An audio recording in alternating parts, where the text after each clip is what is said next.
Good day everyone, welcome to my channel. So in this video guys, we will talk about computer maintenance, how we will take care of our computer. Before we start, I would like to say thank you so much to all my viewers, silent viewers, and supporters in my channel. Thank you for watching my videos. If you are new with my channel and then you like this video, please hit the like button. Don't forget to share and please support my channel guys if you're new by clicking the subscribe button. So let's begin.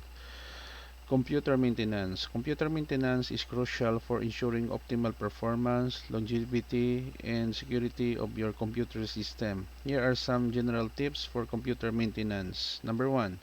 Update software. Keep your operating system, antivirus software, and other important programs up to date. Regular updates often include security patches and performance improvements. Number 2. Run antivirus software. Install reliable antivirus software and perform regular scans to detect and remove malware, viruses, and other malicious software. Number 3. Disk cleanup. Regularly clean up unnecessary files such as temporary files, cache data, and old downloads. Most operating systems have built-in tools for disk cleanup. Number 4. Disk defragmentation.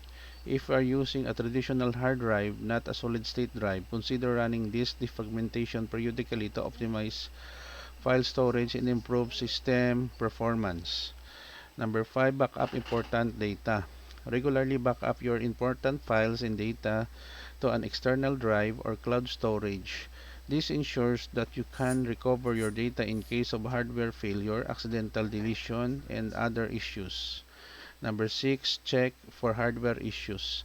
Monitor your computer's hardware including fans, cooling systems, and power supply. Clean dust from fans and vents to prevent overheating and replace any faulty hardware components. Number 7, manage startup programs. Disable unnecessary programs from starting up with your computer. This can help improve boot times and overall system performance. Number 8, organize files and folders. Keep your files and folders organized. Regularly delete or remove unnecessary files to keep your storage space tidy and make it easier to find important documents. Number 9, monitor system performance. Use system monitoring tools to keep an eye on your computer's performance. Pay attention to CPU usage, memory usage, and storage space to identify potential issues. And then number 10, we have here check updates for drivers. Ensure that your hardware drivers are up to date. Updated drivers can improve compatibility, performance, and fix bugs. 11. Uninstall unnecessary programs. Remove any programs or applications that you no longer use to free up disk space and streamline your system. Number 12. Protect against power surges. Use a surge protector or an interruptible power supply or UPS to protect your computer from power surges and unexpected power outages. Number 13, secure your network. Ensure that your Wi-Fi network is secure with a strong password and encryption. Regularly update your router's firmware for security improvements. Number 14, regularly check up for software conflicts. Keep an eye for any software conflicts that may arise, especially after installing new programs or updates.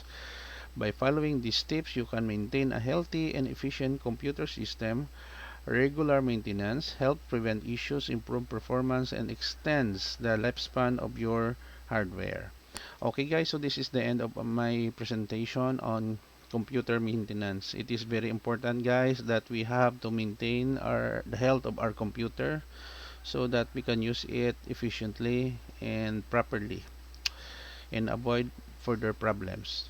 Thank you so much for watching. Don't forget to like, share, and please support my channel guys if you are new by clicking the subscribe button. See you in the next video tutorial guys. This is your friend Jake saying bye bye for now.